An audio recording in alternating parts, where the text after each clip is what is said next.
इस वक्त की बड़ी खबर निकल कर आ रही है मध्य प्रदेश के मक्सी में 25 सितंबर की रात को हुए उपद्रव में अमजद खान की जान चली गई और 8 से 10 लोग घायल हो गए, जिनका इलाज जिला अस्पताल में चल रहा है। इस मसले पर बातचीत करने के लिए हमारे संभाग हेड गोपाल अंजना इस वक्त मेरे साथ मौजूद है। गोपाल जी, क्या है पूरा मामला और किस बात का धरना प्रदर्शन अभी जारी है वहाँ पर? सर, ये सोमवार के दिन की घटना है जी जो बुधवार तक आते आते इसने बड़ा रूप ले लिया था।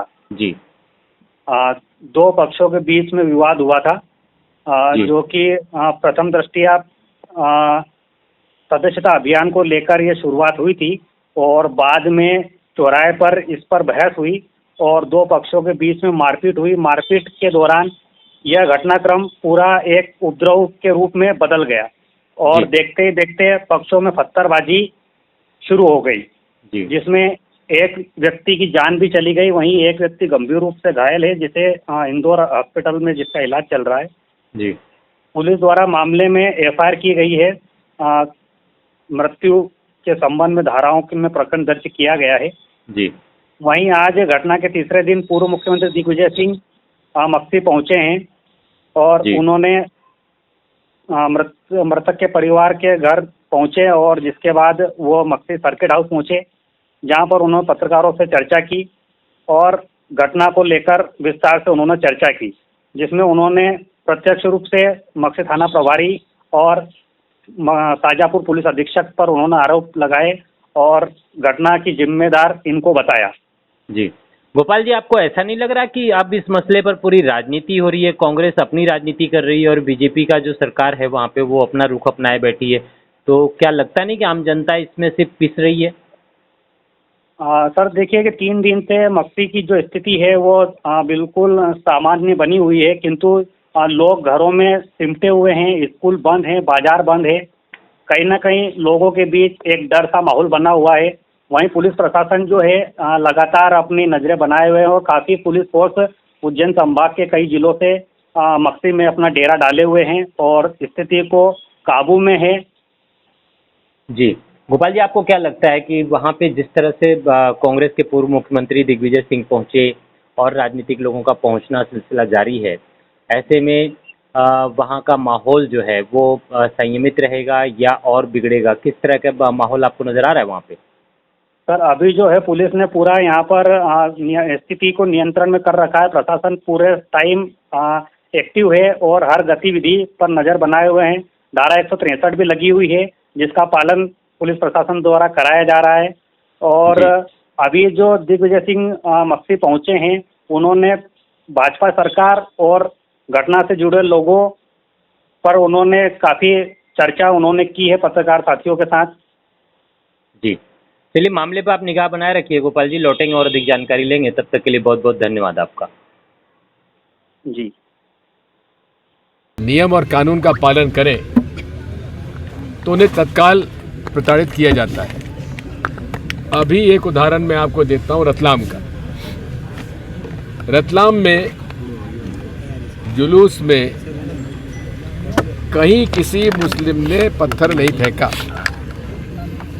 लेकिन कुछ विश्व हिंदू परिषद और बजरंग दल के और बीजेपी के संघ के लोगों ने वहां शिकायत की, दंगा किया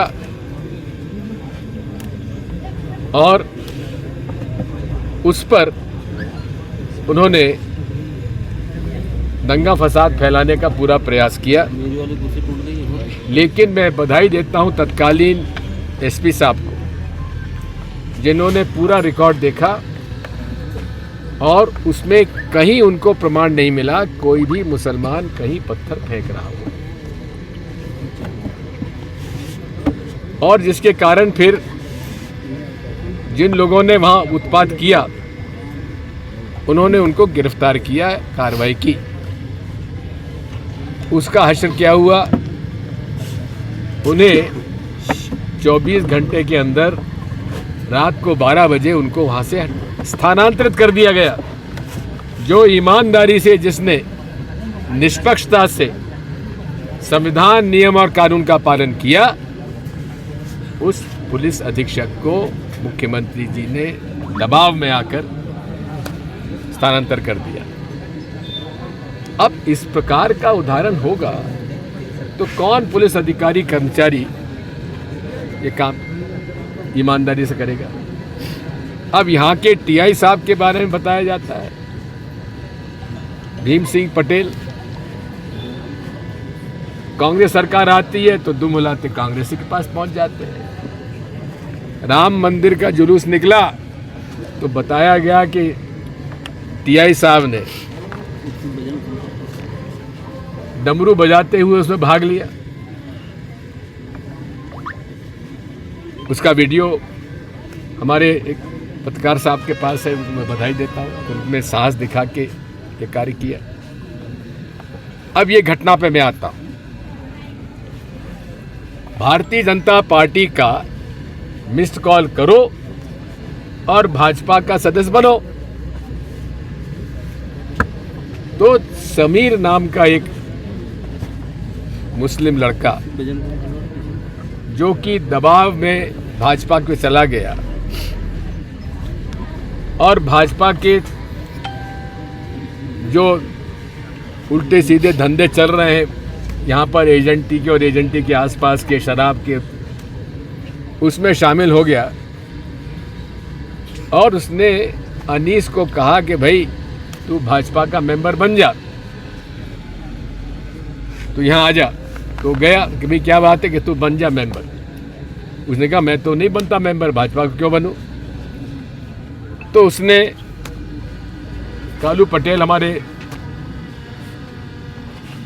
जो नगर पालिका अध्यक्ष के पति हैं, उन्होंने कहा देख, हालांकि अब उनके पिता शंकर लाल पटेल तो यहाँ की नगर पालिका का पहला अध्यक्ष बनाने का काम मैंने ही किया था, मैंने ही उनको अध्यक्ष बनाया था जब मैं प्रदेश बनवाया था वोरा जी के। अब नगर पालिका में कुछ बात हो गई, रामचंद्र पटेल शंकरलाल पटेल के परिवार में नगर पालिका का चुनाव लड़ लिए। तो उसके बाद मुझे जो जानकारी मिली है मैं उसकी और ताकीद कर रहा हूं। कल्लू पटेल ने उसे कहा कि सदस्य बनो नहीं तो छाती पे गोली खाओ। और उसके बाद उनके भाई गाड़ी लेकर अनीस के घर के सामने खड़े हो गए और काफ़ी कहा कि इनको सबको ठीक करो, भाजपा का सदस्य बनाओ, नहीं तो इन सबको इनके घर जला दो, झोपड़ी जला दो। गोली चलाई। उस परिवार की महिलाएं जब थाने में गईं तो वही भीम सिंह पटेल साहब टीआई साहब, जो कि जैसी सरकार आती उसके मालिक हो जाते हैं, वो नियम और कानून से नहीं चलते, वो अपना हिसाब किताब करके चलते हैं। हिसाब किताब कैसे होता है? अब यहाँ पे बस स्टैंड की एजेंटी की वसूली रोज होती है 5,000 से 10,000 रुपये। अब उस एजेंटी में कितना हिस्सा टीआई साहब का हम नहीं जानते, लेकिन वो एक हिस्सा है जो जानकारी मिली है कि सारे झगड़े की जड़ वो है मक्सी बस स्टैंड की एजेंटी। मैं तो कहूँगा कि मुख्यमंत्री जी इसकी जांच भी करिए। ये पैसा इकट्ठा जो हो रहा है कितना नगर पालिका में जा रहा है, कितना नगर पालिका के लोगों के जेब में जा रहा है। और उसके बाद जब वो महिलाएं थाने में गईं तो उन्होंने एफआईआर दर्ज करने से मना कर दिया। गोली चली, उसकी रिपोर्ट करी, उसको भी नहीं माना। 24 तारीख को अनवर और कुछ लोग, अनीस के जो भाई लोग थे और मोहल्ले के लोग थे, एसपी साहब के पास गए। एसपी साहब भी अनसुनी कर दी। अरे गोली चल रही है आपके थाने में और आप उस पर कार्रवाई नहीं कर रहे हैं, आप टीआई से नहीं करे, तुमने एफआईआर क्यों नहीं दर्ज की? ये कौन सी पुलिस ये कानून के अंदर काम कर रहे हैं लोग। मुझे इस बात का दुख है कि अनवर मेरे घर पर आया 24 तारीख की शाम को, मैं नहीं मिल पाया, एक निजी कार से बाहर चला गया था। अगर मुझसे मिल लेता तो उसी दिन मैं एसपी साहब को बोल के जरा इसको ठीक तरह से डील करता। लेकिन उसके बाद 25 को तो यहाँ पत्थरबाजी और गोली चल गई और उसमें अमजद मर गया। अमजद के साले साहब को, उनको जावेद को, जुनैद को भी गोली लगी है। और जुनैद का भाई शकीब 2010 में लड़कों में क्रिकेट मैच का झगड़ा हो गया था, उसमें भी मारा गया था वो। और जिन्होंने गोली चलाई थी, जिन्होंने मारा था, उनका 3 महीने में जमानत हो गई। आज भी हाई कोर्ट में मुकदमा चला हुआ है। मैं आपसे ये कहने आया हूं कि आज यदि अमजद की जान गई है तो अमजद की जान इसलिए गई है कि शाहजहाँपुर की पुलिस के निकम्मेपन से और पक्षपाती व्यवहार के कारण ये जान गई है। खुलेआम लोग गोली चला रहे हैं और आप मुकदमा दर्ज नहीं कर रहे हैं। कल मैंने एसपी साहब से बात की, किसी को गिरफ्तार किया कि आपने नहीं किया, कि साहब प्रोसेस में है। बात हद हो गई भाई। आज मेरे पास मैसेज आता है पुलिस की तरफ से कि आप वहां मत जाइए। मैं क्यों ना जाऊं, कि वहां बहुत टेंशन है। यहां तो मुझे कोई टेंशन नजर नहीं आया। ये लड़ाई हिंदू मुसलमानों की नहीं है, ये लड़ाई मुसलमान गुजरों की नहीं है, ये लड़ाई है भाजपा की दादागिरी के खिलाफ। कांग्रेस पार्टी के तरफ से जब आवाज उठाएगी कि मैं आपका सदस्य नहीं बनूंगा, उनका गोली खाओ। अनीस के छोटे भाई को गोली मार दी गई। लड़ाई हमारी प्रशासन से है, शासन से है, मध्य प्रदेश पुलिस से है, भाजपा से है।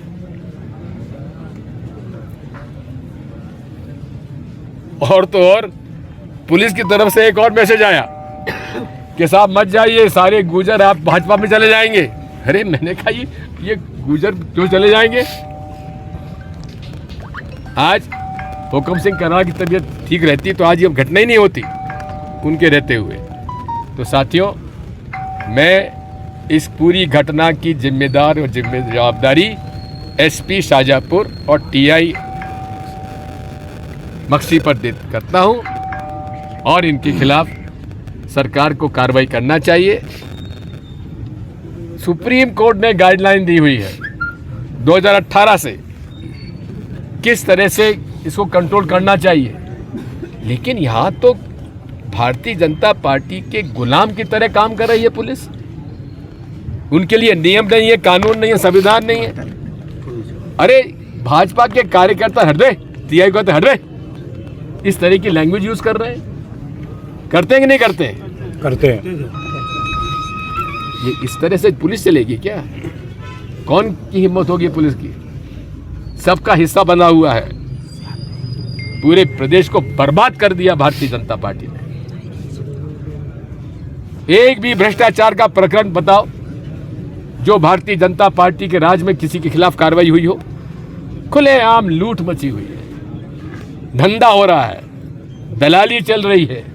और आजकल मिस्ड कॉल करो, भाजपा सदस्य बनो, चाहे इसको कितना ही बड़ा गुंडा हो, चाहे कितना बड़ा अपराधी हो, कितना ही बड़ा तस्कर हो, आप उसको हाथ नहीं लगा सकते। उसके पास भाजपा का मिस्ड कॉल सर्टिफिकेट है। यह हालत हो गई है मध्य प्रदेश की, इसलिए मैं आया हूँ। अच्छा, भाजपा के जो प्रदेश अध्यक्ष उन्होंने कहा है वी.डी. शर्मा ने भोपाल में कि जो देश विरोधी लोग हैं वो इस तरह की घटनाएं कर रहे हैं और कांग्रेस उनका सहयोग कर रही है।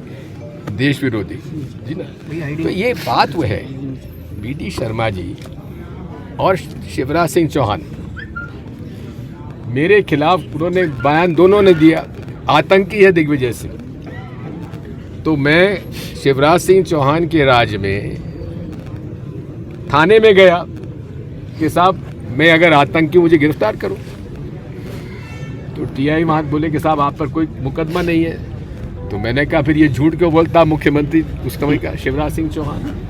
दूसरी तरफ जो आईएसआई के लिए पैसा लेकर जासूसी कर रहे थे। ध्रुव सक्सेना और बजरंग दल के लोग, उनके खिलाफ राष्ट्रद्रोह का कानून नहीं लगा, उनकी जमानत नीचे से ही हो गई और तत्कालीन सरकार अपील में भी नहीं गई। हमारी सरकार रह जाती तो एक एक मुकदमा हम लोग साथ लड़ते, उस पर भी मैं उसके मुकदमा हाथ में लूंगा। अरे जो लोग खुलेआम से आईएसआई से पैसा ले रहे हैं, उसका तो मैं आपको 15 नाम गिना देता हूँ। बजरंग दल के कौन कौन थे, इन सब लोगों ने, वो सब बजरंग दल के लोग थे। वहाँ का सतना का तो अध्यक्ष था एक।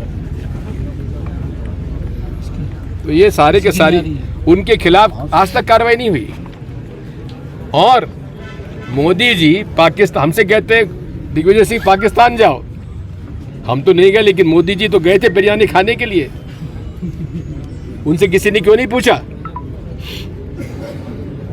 और पहली बार आईएसआई जब हमारे यहाँ हमला हुआ एयरबेस पर, कभी भी भारत सरकार ने आईएसआई के लोगों को यहाँ पे जांच करने के लिए कभी आमंत्रित नहीं किया। यह है मोदी जी। ये कितना ही कहे, आज अमित शाह जी जो अपने आप को हिंदू सम्राट कहते हैं, वो कश्मीर में जाके क्या कहते हैं कि तुम्हारी ईद और मुहर्रम पर 2-2 टंकी फ्री में देंगे गैस की। अब बताओ तुष्टीकरण कौन कर रहा है? हम कर रहे हैं, वो कर रहे हैं। ये लोग पूरे देश को हिंदू मुसलमानों की नफरत फैलाकर तबाही कर रहे हैं। राहुल गांधी जी एक व्यक्ति है जिसने 4,500 किलोमीटर की यात्रा क्यों की? भाईचारे की। और उनको आतंकी कह रहे हैं, जिसके घर में जिनकी दादी को आतंकवादियों ने मारा, जिनके पिता को आतंकवादियों ने मारा, उनको राहुल गांधी जी को ये कहते हैं कि ये आतंकवादी। शर्म नहीं आती इनको? मैं आपसे कहना चाहता हूं, कांग्रेस कमजोर नहीं है और कांग्रेसी डरता नहीं है। कितने लोगों को जेल में भेजोगे? हम जाने तैयार। कितने लोगों को मारोगे? हम लड़ने तैयार हैं। साथियों, मुझे इस बात का दुख है कि मालवा अंचल में ये नफरत के बीज बो दिए हैं। हम हिंदू मुस्लिम एकता के लिए लड़ाई लड़ेंगे। बहुत बहुत धन्यवाद। घटना लेकर मुख्य रूप से आप किसे जिम्मेदार मानते हैं? शुद्ध रूप से पुलिस, एसपी शाहजहाँपुर और टीआई मक्सी।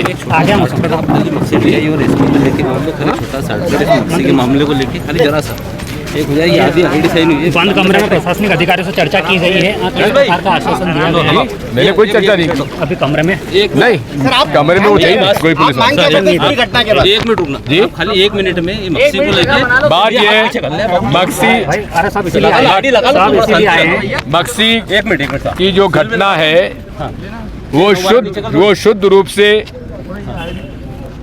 भारतीय जनता पार्टी के सदस्यता अभियान में दबाव डालकर लोगों को सदस्य बनाने के विषय पर, जो यहाँ पर खुलेआम कहा कि भाजपा के सदस्य बनो या सीने पे गोली खाओ, उसकी शिकायत करने जब टीआई के पास गए तो उसने एफआईआर दर्ज नहीं किया। और जो शिकायत करने गए थे उन्हीं को बस में से आदमी को बंद कर दिया, जेल भेज दिया। उसकी शिकायत करने जब शाहजहाँपुर गए 24 को, 25 को यहाँ फिर उनको साथ मारपीट करी और रात को घर जलाने के लिए तैयार हो गए थे। मंत्री आगे क्या इसमें पूरी जवाबदारी, जिम्मेदारी एसपी शाहजहाँपुर की है और टीआई बक्सी की है।